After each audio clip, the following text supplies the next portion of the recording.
Una noche de Edén, adaptación del relato original de Horacio Quiroga. No hay persona que escriba para el público que no haya tenido alguna vez una visión maravillosa. Yo he gozado por 2 veces de este don. Yo vi una vez un dinosaurio y recibí otra vez la visita de una mujer de 6000 años. Las palabras que me dirigió, después de pasar una noche entera conmigo, constituyen el tema de esta historia. Su voz llegóme no sé de dónde, por vía radioestelar sin duda, pero la percibí por vulgar teléfono. Tras insistentes llamadas a altas horas de la noche, he aquí lo que hablamos. Hola. Por fin, ya era tiempo. ¿Con quién hablo? Con una señora. Debía bastarle esto. Enterado. Pero, ¿qué señora? ¿Quiere usted saber mi nombre? Precisamente. Usted no me conoce. Estoy seguro de eso. Soy Eva. Hola. Sí, señor. ¿Habla Eva? La misma. Eva, ¿nuestra abuela? Sí, señor. Eva, sí. Entonces me rasqué la cabeza. La voz que me hablaba era la de una persona muy joven, con un timbre dulcísimamente salvaje. Hola. Sí. ¿Y esa voz fresca es suya? Por supuesto. ¿Y lo demás? ¿Qué cosa? El cuerpo. ¿Qué tiene el cuerpo? Bien se comprende mi titubeo. No demuestra sobrado ingenio el recordarle su cuerpo a una dama anterior al diluvio. Sin embargo, su cuerpo, fresco también. Oh, no. ¿Cómo quiere usted que se parezca al de esas señoritas de ahora que le gustan a usted tanto? Debo advertir aquí que esa misma noche, en una reunión mundana, yo me había erigido en campeón del sentimiento artístico de la mujer. Con un calor poco habitual en mí, había sostenido que el arte en el hombre totalmente estacionado, después de recorrer 4 o 5 etapas alternativas e iguales en suma, había proseguido su marcha ascendente de emociones en la mujer, que en su indumentaria, en sus vestidos, en el corte de sus trajes, en el color de las telas, en la sutilísima riqueza de sus adornos, debía verse vital y eterno el sentimiento del arte. Esto había dicho yo, pero ¿cómo lo sabía ella? Lo sé, porque todos ustedes piensan lo mismo.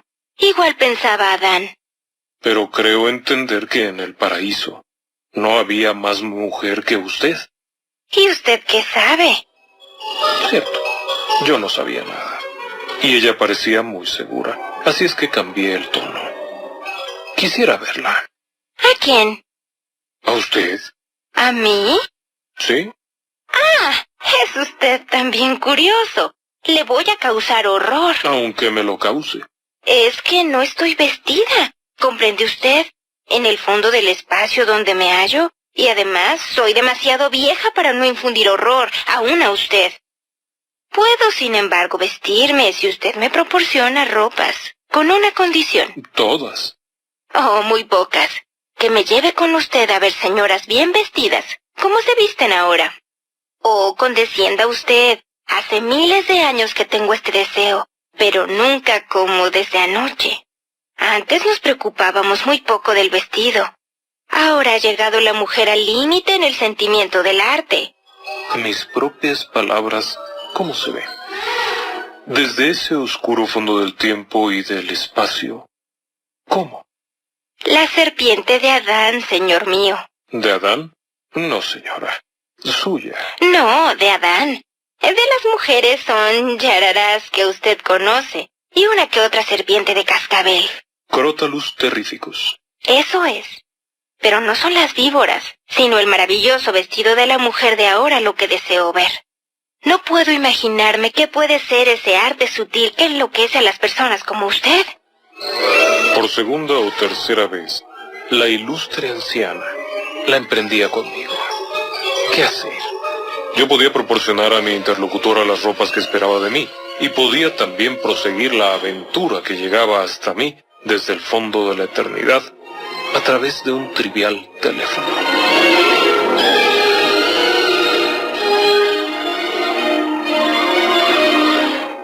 Fue lo que hice. Coloqué a su pedido las ropas tras el biombo de la chimenea, y bruscamente surgió ella ante mí, envuelta hasta los pies en negro manto. Llevaba antifaz con encaje, y en las manos guantes negros. Yo podía haber presentido, de fijar un instante más los ojos en su silueta, lo que había en realidad de esquelético en aquella fosca aparición. No lo hice y procedí mal, sin ver pues más que aquella decrépita figura. Terriblemente arrepentido de mi condescendencia, salimos del escritorio. Y media hora más tarde llegábamos a una casa de mi relación, cuyas 3 hermosísimas chicas reunían esa noche a unos cuantos amigos. Lo que fue toda esa sesión. Mi presencia en compañía de una ilustre anciana que por razones de estado deseaba conservar el incógnito, la burlesca estupefacción de las chicas que charlaban sin perder de vista al fenómeno, los esfuerzos míos para alejar de la situación un ridículo inexorable, las sonrisitas cruzadas de las damas ojeándonos sin cesar a la momia y a mí, toda esa interminable noche fue mucho más larga de sufrir que de contar.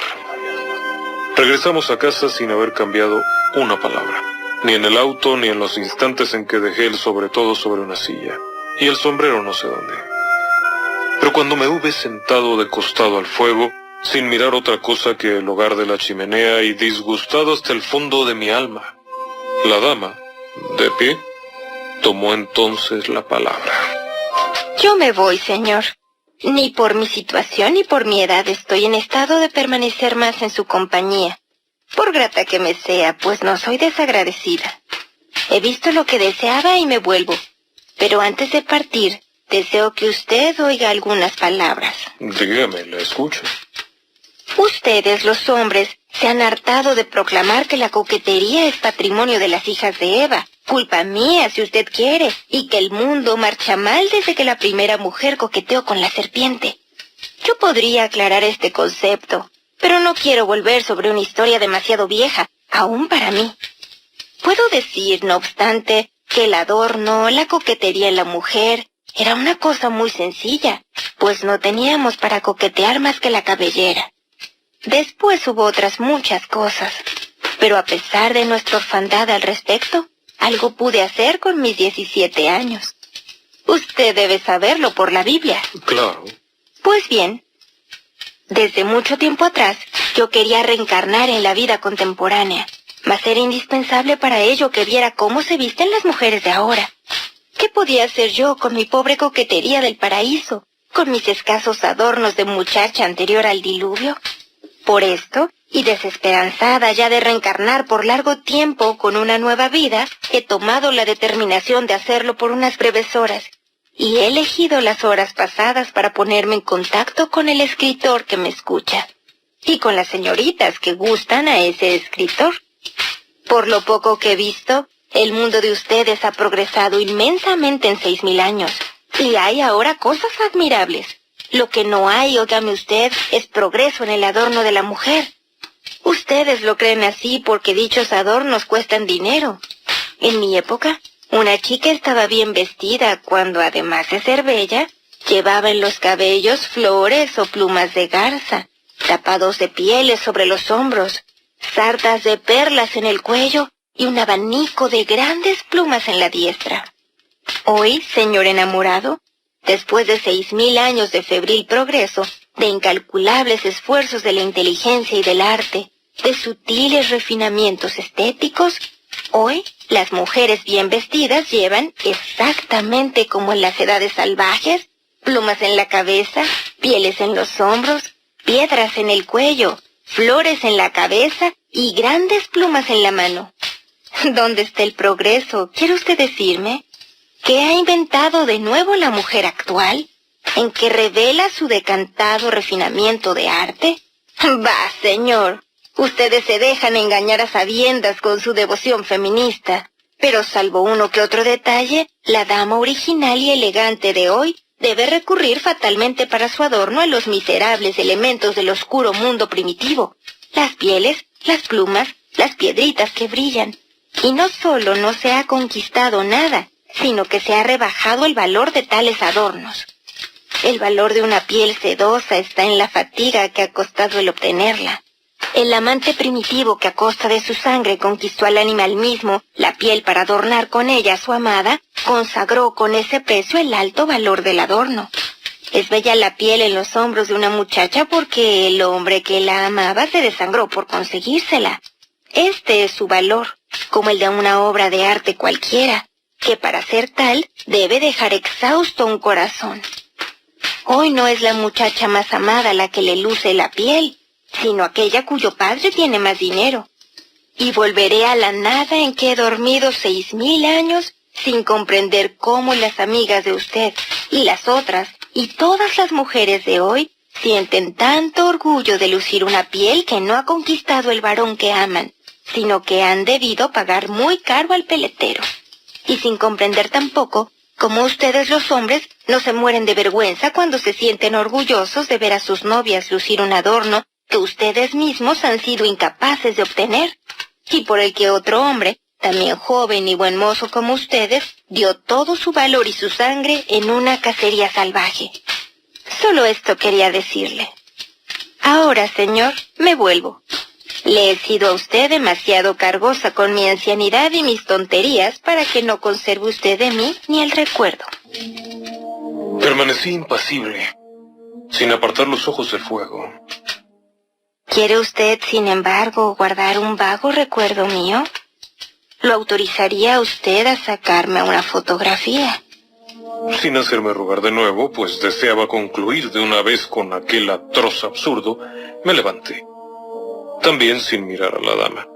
Volví con la máquina, y a toda prisa apreté el obturador. Por fin, eché una mirada salvadora al biombo que debía ocultarla de nuevo. Oh, esta vez no hay necesidad. Con que cierre usted un instante los ojos, basta. Los cerré con rabia, y cuando los abrí, no había ya nadie ahí. Aquí concluye la historia, y lo que sigue no es sino un eterno remordimiento. Al hallarme solo, me hallé también sin sueño por el resto de la noche, y mitad por distracción, mitad por curiosidad fotográfica, revelé la placa. ¡Oh! ¿Qué razón no ha concebido a Eva desnuda como el cielo, virgen y hermosísima en la primera alba del Edén? No una decrépita momia envuelta en negro. Una criatura de 17 años, indescriptiblemente pura y curiosa, era lo que revelaba la fotografía. Y yo no había sabido verlo. Al día siguiente, a las mismas altas horas de la noche, el teléfono sonó. Era ella. Cuánto alcanza un hombre a expresar de remordimiento, lo expresé en mi largo discurso. Vuelva, por favor. No puedo. Estoy desnuda. Yo cazaré tigres para usted. ¿Usted cazar tigres? Usted es un cazador de historietas y no siempre verosímiles. Pero le estoy muy agradecida, sin embargo. ¿Y si alguna vez vuelve? La voz se cortó. No oí más. Ni al día siguiente, ni después, ni nunca.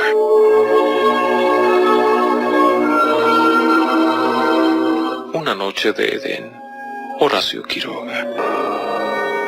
El relato Una noche de Edén que hoy escuchamos fue escrito en 1928 por el uruguayo Horacio Quiroga y pertenece a su serie denominada El Salvaje y otros cuentos.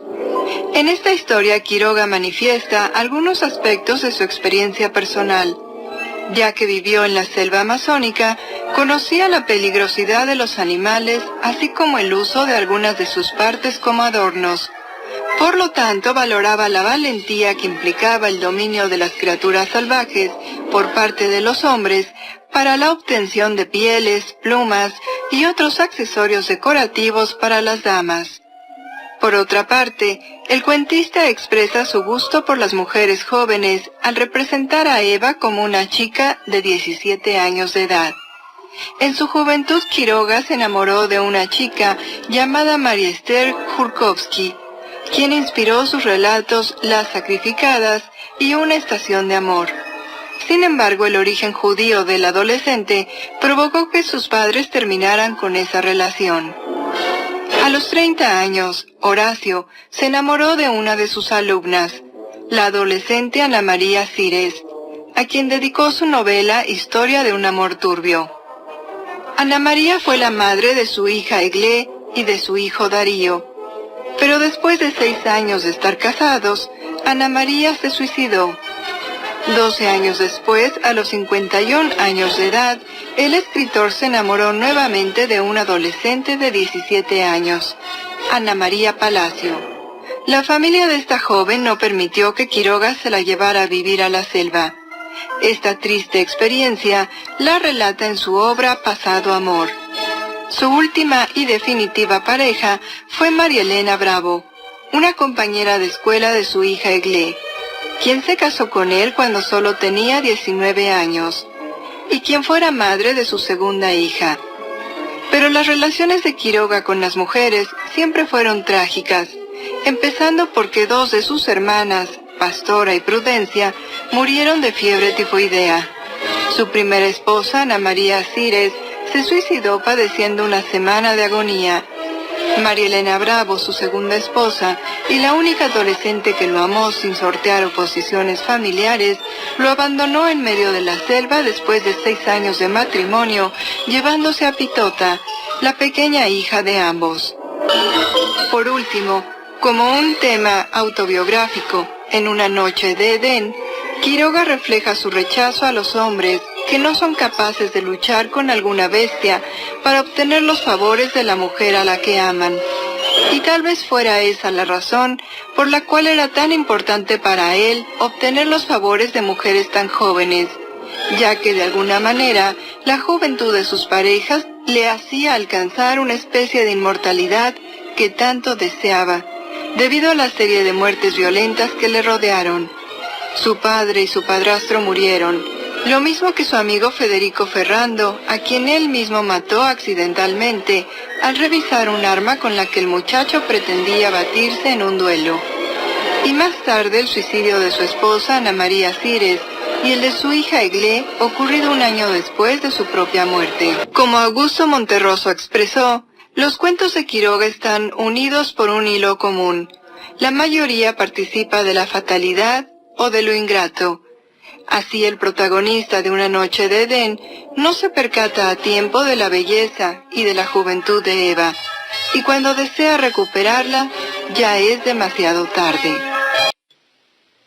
Un relato por demás interesante. Claro está que hablar de este tema, es decir, del tema de Adán y Eva, requeriría un buen rato para poder hacer un programa especial al respecto, por lo que habrá que dejarlo para otra ocasión. Pero no deja de ser intrigante. Y sobre todo, con ese sabor tan peculiar que tienen los relatos de Quiroga, que se vuelven tan atractivos. Ojalá y lo haya disfrutado tanto como nosotros al hacerlo y al escucharlo. En fin, habrá que estar pendientes y en algún momento nos aventaremos la puntada de hacer un programa especial acerca de Adán y Eva. Pero, como habíamos prometido, vamos a platicar de criaturas de los bosques, porque hoy, casualmente, es lunes de criptozoología. Y, al respecto, hay una noticia muy curiosa. Esta noticia tiene ya algún tiempo que estuvo rondando en diferentes medios. La noticia es generada en el año 2009, cuando en el gobierno de Islandia, en la región de la capital, Reykjavik, se tuvo que suspender una carretera. ¿Sí? Ese es el asunto. Se tuvo que detener una carretera. La gran pregunta es, ¿por qué? ¿Qué rayos tenía de especial? ¿O por qué resultaría interesante que alguien detuviera una carretera? Sobre todo para un programa especializado en fenómenos misteriosos y que habla de criaturas mitológicas y cosas similares. Simple. Porque en el año 2013, el Tribunal Supremo en Islandia decidió detener por completo la construcción de una carretera. ¿Por qué? Porque afectaba el entorno, propiedad de los gnomos, elfos y duendecillos de la naturaleza. Esto ocurre en el año 2013, no se imagine que ocurrió allá en la época de las cavernas. En el año 2013, esta carretera, que iba a cruzar en la zona de la península de Alfanes, en Reykjavik, que es una zona boscosa, densa, fue suspendida. Y de hecho, se revocó por completo la autorización para construirla, por una sencilla razón. Según la creencia popular, en esta zona, especialmente en Alfanes, hay miles de pequeñas casas de elfos, de gnomos y de duendes que habitan la región. Finalmente, el propio tribunal se vio obligado a aceptar la solicitud, hecha por varios ciudadanos y posteriormente refrendada por la propia autoridad. Sí, quienes cayeron en cuenta que era un error el afectar la vida de estos personajes mitológicos al construirles una carretera en su entorno, de acuerdo con una serie de informes presentados anexos al expediente.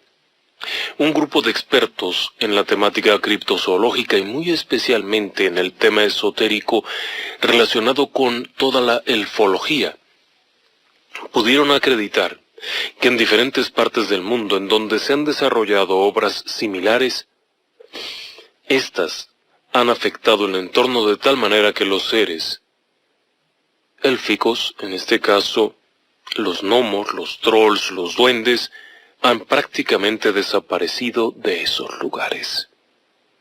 Sí. El recurso presentado incluía numerosos testimonios de otros especialistas, quienes al conocer acerca del mundo férico, o del mundo de hadas y duendes, opinaban lo mismo. Sumado a esto se presentó una estadística importante que demostraba que alrededor del 54% de las personas que habitan Islandia no se profesan creyentes acerca de la existencia de duendes y elfos, pero sí se consideran que no pueden negar la posible existencia de estos seres. De toda esa gente, el 8% afirma que existen.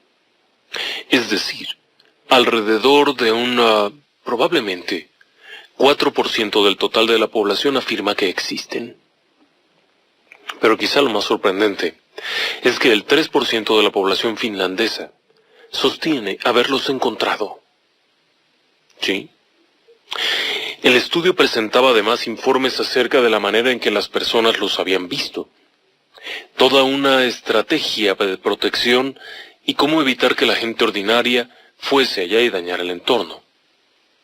Pero además, incluía una cantidad de datos asombrosos acerca de otros países y de otros lugares en los que había habido un rico universo feérico afectado por el crecimiento de las grandes urbes. Esto para usted o para mí podría parecer ridículo, pero esta gente lo acreditó de tal manera que el Tribunal Supremo de Islandia no tuvo otra alternativa que aceptarlo como válido y rechazar la oferta de la obra. La obra tendría que circular por un paraje cercano, en el cual no existe la vegetación densa que puede ser hogar propicio para estos seres mitológicos. Por supuesto que el informe también incluía un breve estudio ecológico que demostraba que construir la carretera en ese paraje en particular resultaría contraproducente para el entorno ecológico. Pero el informe principal, de unas 250 hojas, versaba sobre la existencia de trolls, gnomos, duendes, etc., que resultarían severamente afectados por la construcción de la carretera. Se planea también impedir la construcción de un embarcadero en una zona cercana a la misma península, dado que se corre el riesgo de que afecte la supervivencia de una nutrida colonia de sirenas que se encuentra en la región.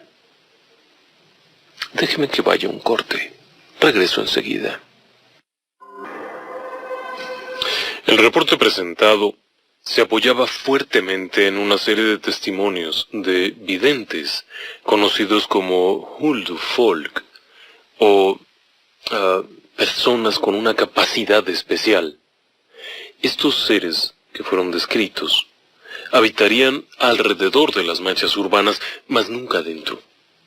De acuerdo con las descripciones hechas por los videntes contratados por la organización Amigos de la Lava, quienes encabezaron el movimiento, estas criaturas suelen ser muy huidizas hacia los seres humanos que les provocan severos daños, por lo que tienen que apartarse. La noticia parecería ser ridícula, pero la realidad histórica es que se canceló la carretera. Y aunque el informe ecológico aseguraba que provocaría un daño muy fuerte, etcétera, etcétera, la realidad es que los propios encargados del Tribunal Supremo sopesaron la posibilidad de que esto, si bien pudiera no dañar como tal a un elfo o a un duende, sí afectaría en la psique de aquella gente, en la mente de los irlandeses, el hecho de que se afectara el entorno. Si el 54% de la población hubiera opinado que eso eran fantasías y tonterías, el tribunal hubiera favorecido la carretera. Pero dado que 54% de la población creía posible que allí existieran seres mitológicos, el interés general fue que no se hiciera la carretera. Por supuesto, ahí no se ocupa esto de los cochupos, ni de que te doy algo y me dejas hacer esto, no. Ahí fue el interés principal, y curiosamente dentro de uno de los testimonios presentados, uno de los miembros del tribunal aseguró, si existieran estas criaturas, serían ciudadanos irlandeses y por lo tanto, dañar su entorno sería un delito. Pero, ¿en qué se basa todo esto? Bueno, verá, entre el año 2006 y el año 2007, un personaje muy conocido de la investigación sobre el mundo férico, Terry Gonell, realizó una encuesta entre la población irlandesa, tratando de demostrar que hubiera algo ahí. Y sabe algo sorprendente. 13% de los participantes, es decir, de cada 100 personas, 13 dijeron que no existían. El resto, de alguna forma, creía en la posible existencia de estos seres. Pero lo más curioso es que también hubo quienes los describían como vistos. Sí, vistos. Es decir, que los habían visto. Hubo un caso también muy bizarro. Uno de los miembros del Parlamento hace algunos años, Arnie Johnson, pagó una cantidad importante de dinero para que un grupo de transportistas con maquinaria especial y un montón de cosas trasladaran una roca. La roca era una gigantesca roca que pesaba alrededor de unas 50 y tantas toneladas y que tuvo que ser trasladada desde unas montañas cercanas a Reykjavik hacia su casa. Usted se preguntará, ¿para qué? ¿Simplemente de adorno o alguna cosa de ese estilo? No. Fíjese que no. La roca fue trasladada al patio trasero. Sí, al patio trasero de su casa, con una finalidad: dar hogar a una familia de duendes. Sí, de acuerdo con lo que él había podido averiguar, en este lugar, en esta montaña conocida como Helishai, habitaba un grupo de duendes que fueron alterados en su entorno, y él decidió trasladarlos al patio trasero de su casa, que se encuentra en un lugar conocido como Beth Manayaer, el cual es un área, esta área es un área muy boscosa, y justo detrás de su casa se extiende una enorme extensión boscosa, de tal manera que los duendes se encontrarían en un entorno muy favorable. La familia descrita por Arnie Johnson incluía unos abuelos, unos padres y 3 miembros de la familia mucho más jóvenes. Todo esto fue en el año 2012. No se imagine usted que fue hace 400 años, ¿no? En el año 2012. Ahora bien, ¿por qué hizo todo esto? Bueno, verá, Arnie Johnson sobrevivió a un accidente de automóvil de manera muy rara en un bosque. Sí, Arnie Johnson se encontraba manejando su automóvil precisamente en la zona. Cuando sufre un accidente, el automóvil se despedaza literalmente, pero él resulta completamente intacto. Cuando ocurre esto, Johnson comienza a darse cuenta que a su alrededor había un grupo de pequeños duendes que lo estaban protegiendo. Estas criaturas literalmente le salvaron la vida. El automóvil sufrió daños considerables que podrían haber acabado con este sujeto y sin embargo, no fue así. Cuando este hombre despierta del golpe, lo primero que ve es a estos duendes haciendo cosas para protegerlo. Pasa algún tiempo y en el año 2012 se da cuenta que va a haber un posible daño al entorno, por lo que decide tomar aquella gigantesca roca, traspasarla hacia su propia casa y dejarlos ahí, dado que el entorno en la parte de atrás, ese bosque, era ideal para esa familia. Ahí, evidentemente, estarían a gusto y él podría tener el beneficio de la presencia de aquellos duendes. Para tal efecto, Arnie Johnson también hizo otra cosa. Mandó traer a un especialista en duendes. Su nombre es Jónsdóttir. Jónsdóttir es un especialista en la materia de duendes que vive en un lugar conocido como Alfagardurin. En este sitio, lo contacta, le pide que vaya a ver. Y cuando llegan al lugar, lo primero que le comenta es, aquí, esta es.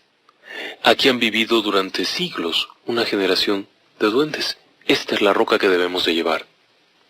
Se dan cuenta de esto y le comenta, pero pide permiso. Primero, pide permiso. Y pregunta si quieren estar contigo. Tras haber hecho varias cosas, logra el permiso para hacer esto. Fue muy raro, pero se logró. Finalmente, la enorme piedra fue llevada al puerto. Ahí se subió a un barco y de ahí fue llevado hasta el domicilio de este hombre.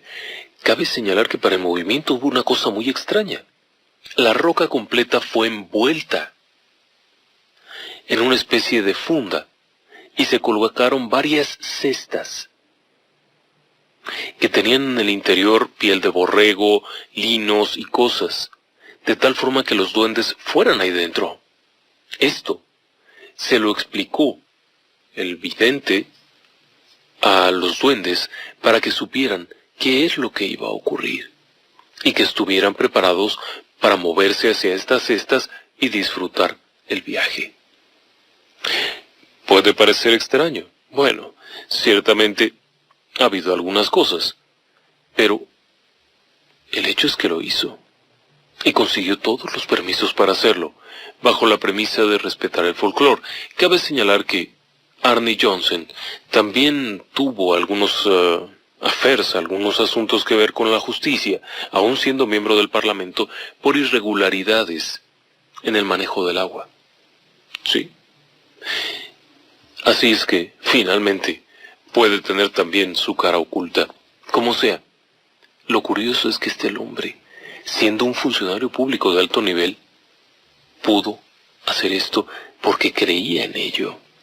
Según declararía, los duendes quedaron encantados con el nuevo lugar y desde allí han seguido favoreciéndolo. ¿Extraño? Claro, pero esa gente lo cree y por ello es que lo hicieron. Ahora bien, ¿qué tanto más pueden estar realmente en el lugar? En Islandia es algo muy común. Es algo que durante años ha estado presente entre la gente. No significa que cualquiera lo pueda ver. No, eso es definitivo. No pueden verse.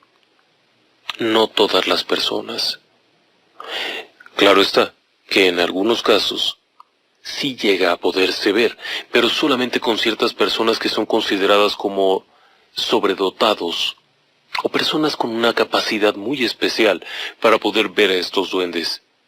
En Islandia, lugar del que le estoy hablando, no solamente se ha tomado en cuenta el asunto de los duendes, sino que incluso se ha establecido una especie de dependencia que a su vez está asignada, paralela a la oficina de turismo, para que acompañe todas las creencias y vaya dándole seguimiento a los entornos y demás que tengan que ver con hadas, elfos y otros espíritus de la naturaleza o elementales de la naturaleza, como usted les quiera llamar. Así de arraigada es la creencia entre estas personas que ven con buenos ojos cualquier cosa que tenga que ver con ello. La gran pregunta, como siempre, es, ¿pudo haber tenido algo de real todo esto? ¿Pudo haber habido algún momento histórico en el que existiera una especie de, ¿cómo decirlo?, duendecillo? Es posible que hubiera algo así. Bueno, hay quienes afirman que definitivamente lo ha habido, pero que no necesariamente es lo que la gente ha dicho de los duendes, sino más bien un humano muy pequeño. El único problema es que estos humanos muy pequeños han sido encontrados en la isla de Flores, que se encuentra en el Pacífico Sur, en un lugar conocido como Nusa Tenggara. En el Pacífico Sur, muy lejos, por supuesto muy lejos de las regiones norteñas de Islandia. Así que bueno, puede estar ahí. Una de las explicaciones, en la isla de Flores lo que se encontró fueron los restos de una criatura de unos 18.000 años de antigüedad, conocido como el Homo floresiensis. Este caso fue descubierto en el año 2004 y ha resultado muy interesante porque esta criatura no era una persona con una deformidad congénita, pero aun cuando todas sus extremidades y demás eran consistentes con el cuerpo, esta criatura, este ser humano, nunca pasó de 1 metro. Era un humano moderno, vivió junto con el Homo sapiens sapiens, pero era mucho más pequeño. Cabe señalar que se le pudo haber considerado el duende, pero por el tiempo no correspondería. Así de sencillo, no correspondería. Ahora, el Homo floresiensis llegaba a medir 50 centímetros. Sí, era muy pequeñito. Y era menudo, muy menudo. ¿Podía haber sido esto el origen de una leyenda? ¿Podían haber estado individuos parecidos al Homo floresiensis en diferentes lugares del mundo que tuvieran características similares y que hubieran dado el inicio de todas estas creencias? Es posible. Hay algunos lugares en los que se afirma que existían este tipo de criaturas y que además habitaban en lugares cercanos hasta hace muy poco tiempo. No solamente en la isla de Flores, de hecho, en otros lugares, incluso en el África Central, en la región del Congo belga y en otras regiones de conquista holandesa, se creía que existía una criatura conocida como Ebu Gogo. Se les llamaba así, pero eran descritos como criaturas pequeñas, humanos pequeños, una especie de cavernícolas, rostro tosco, poco lenguaje, abundante pelaje. Los habitantes de estas regiones los describían con una precisión asombrosa y se referían a ellos como si estuvieran viendo al Homo floresiensis. Sí, y esto fue apenas hace 500 años. No fue hace tanto tiempo. Cabe señalar que también en estas regiones había otras creencias similares. En la región de Sumatra, por ejemplo, el Orang Pendek, que es también una criatura humanoide, se parece mucho al Homo floresiensis. ¿Podría parecerse? ¿Podría haber estado más repartido este ser y haber desatado todas las creencias acerca de ello? Es difícil saberlo, pero existe una posibilidad.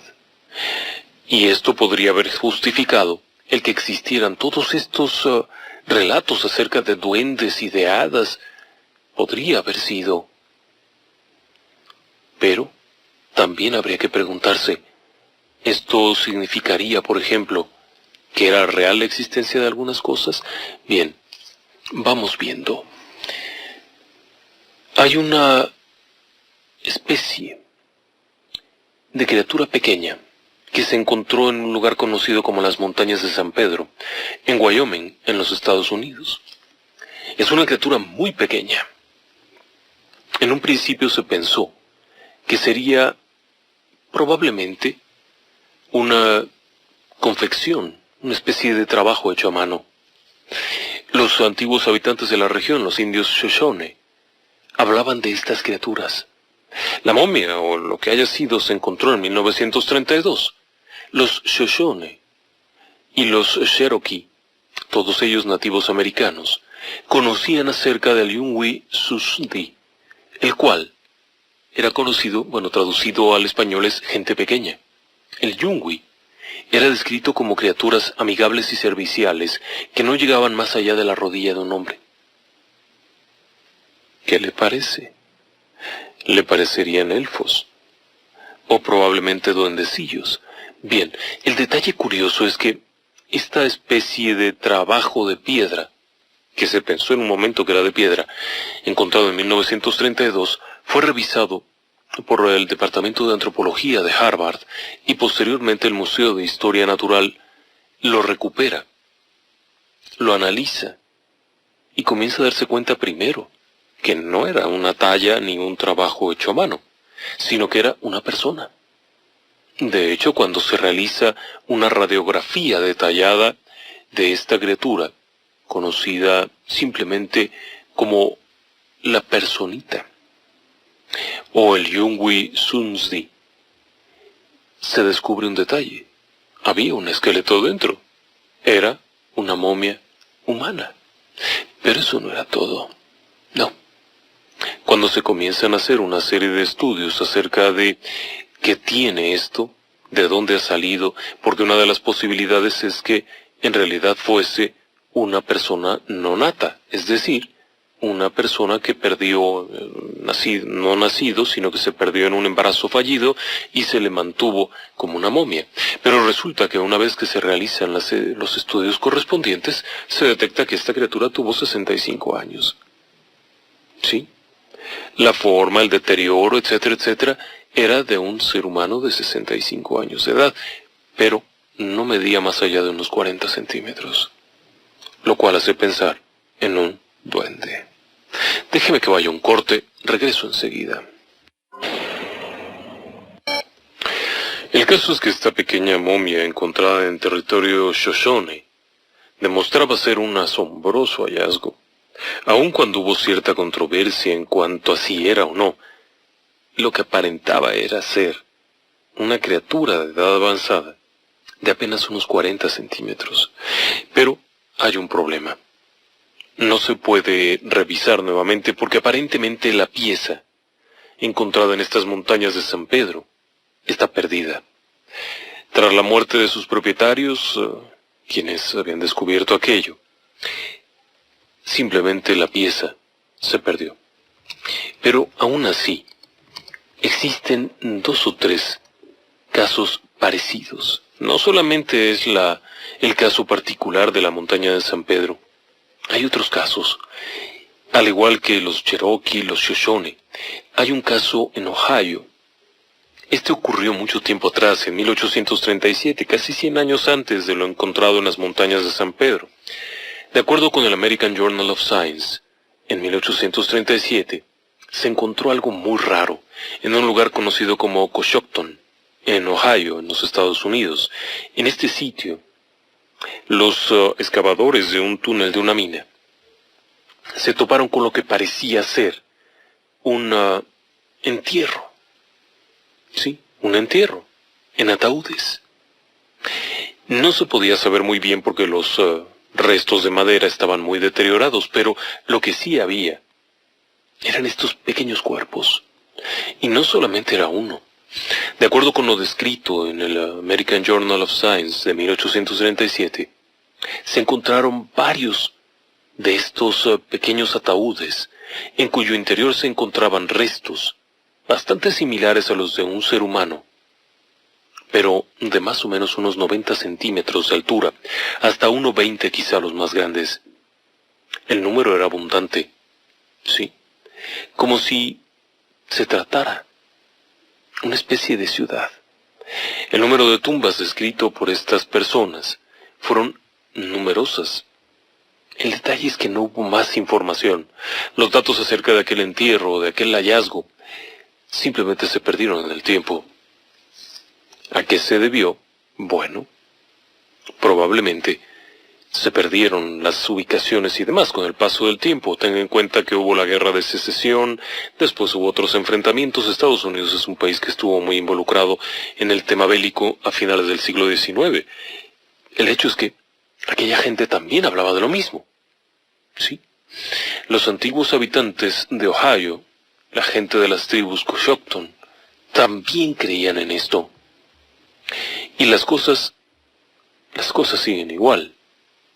De acuerdo con Stephen Wagner, quien es un sujeto bastante conocido en el ámbito de la investigación paranormal, Wagner, quien es el coordinador de una página internacional muy famosa acerca de fenómenos paranormales, estuvo trabajando durante algún tiempo en Sudáfrica.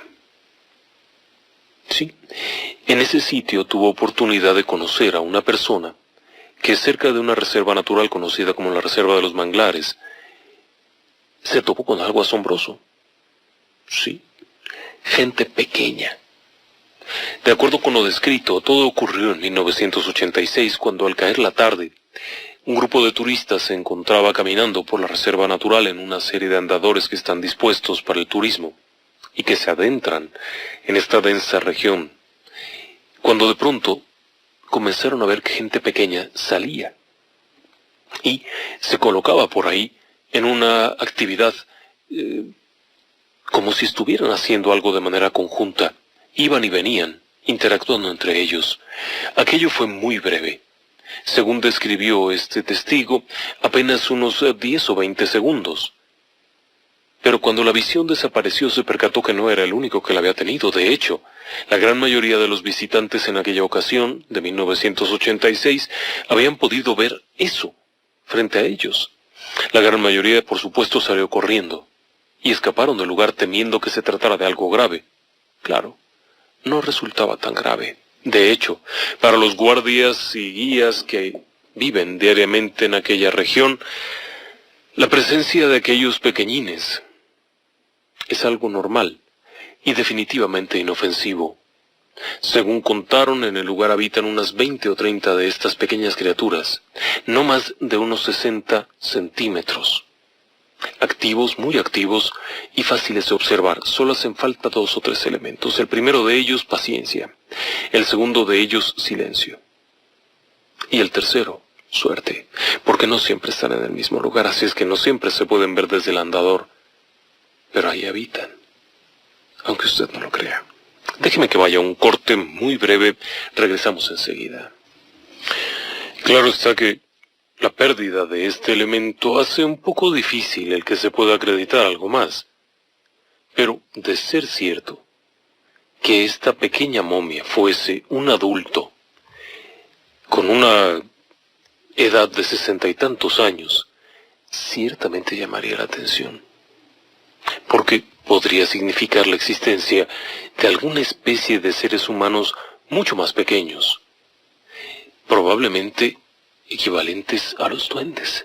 Si fuese así, probablemente parte de todas estas leyendas tendrían más que ver con seres vivos, de difícil explicación, claro, pero finalmente seres vivos, al igual que con muchos casos de la criptozoología, en los que se ha pensado que simplemente son fantasías, podría haber algo más. Otro caso en este punto sería en Salta, en Argentina, en la provincia de Salta, en un lugar conocido como Cafayate. En este sitio se encontró una momia también muy pequeña. Esta, junto con un montón de objetos propios de un ritual y demás, llamó la atención por ser una pieza muy pequeña. La momia conocida como la momia de Salta o la momia de los Quilmes, era particularmente pequeña. Sí, si bien no se podía pensar quizá en una estatura tan pequeña como el caso de la momia de San Pedro, la momia de los Quilmes se encontraba con una estatura no mayor a 1,10 m. Se pensó en un primer momento que se trataría de una criatura pequeña, de edad corta, de una niña. Sin embargo, se pudo encontrar algo más. Se pudo encontrar, bueno, de hecho era un sacrificio ritual, no era un asunto de una muerte natural, sino era un sacrificio. Pero, cuando se hizo un segundo estudio ya mucho más avanzado el tiempo, se pudo saber que no era una niña, sino una persona adulta, de diminuta estatura. Resultaba muy difícil de explicar qué era, pero ¿sabe algo curioso? En estas regiones también se ha hablado mucho acerca de la existencia de seres diminutos, de seres humanos muy pequeños, equivalentes, claro, a los miembros del mundo élfico.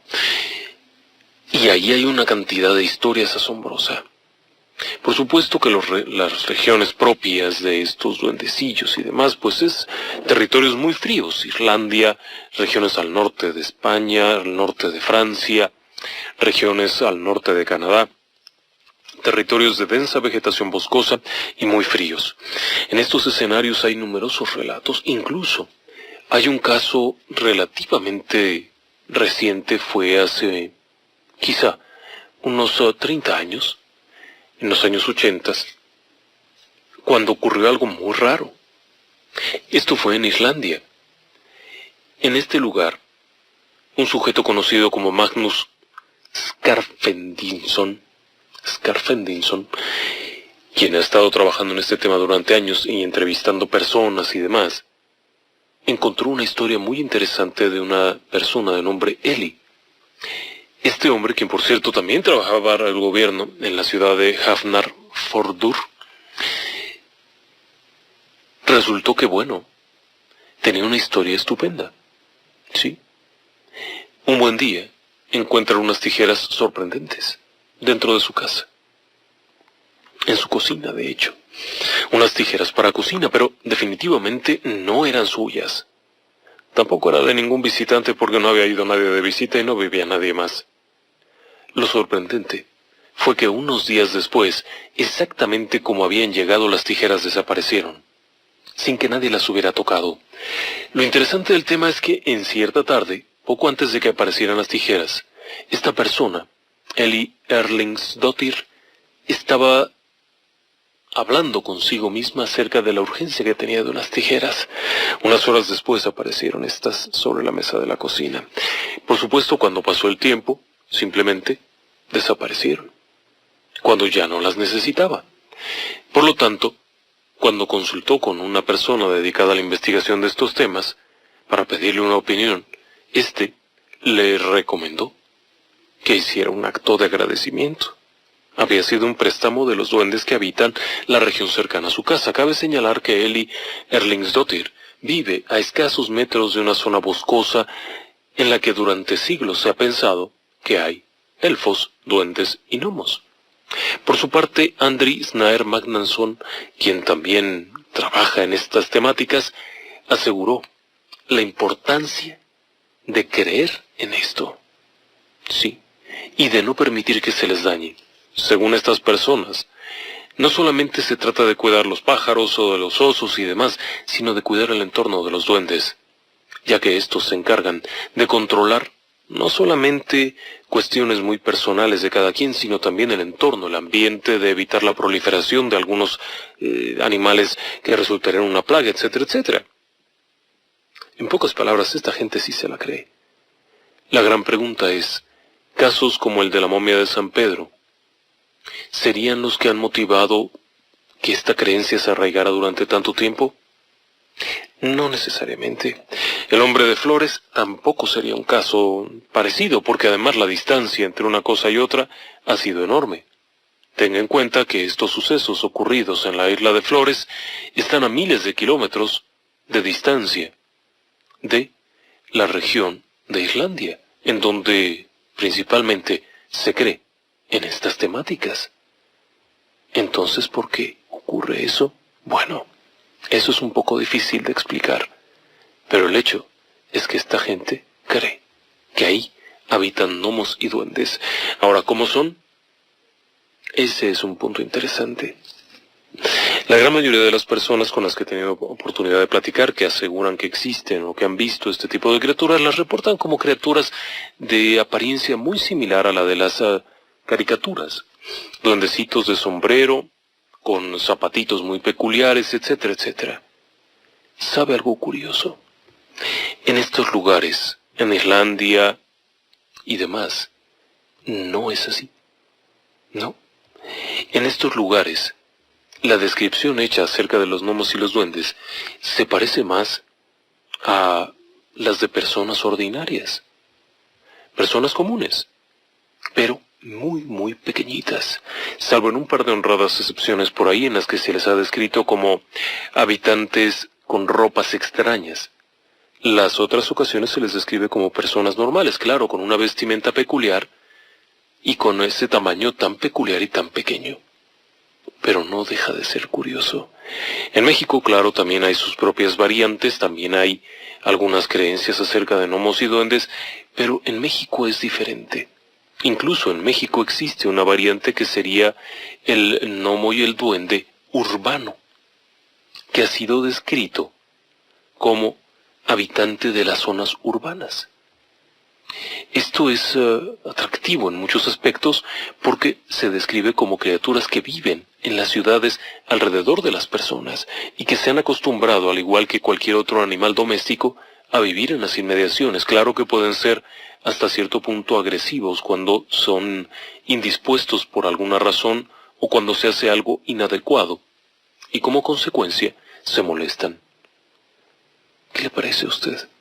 No solamente es en los profundos bosques del norte de Europa, sino probablemente incluso hasta en las ciudades y en los barrios donde podrían existir estas extrañas criaturas.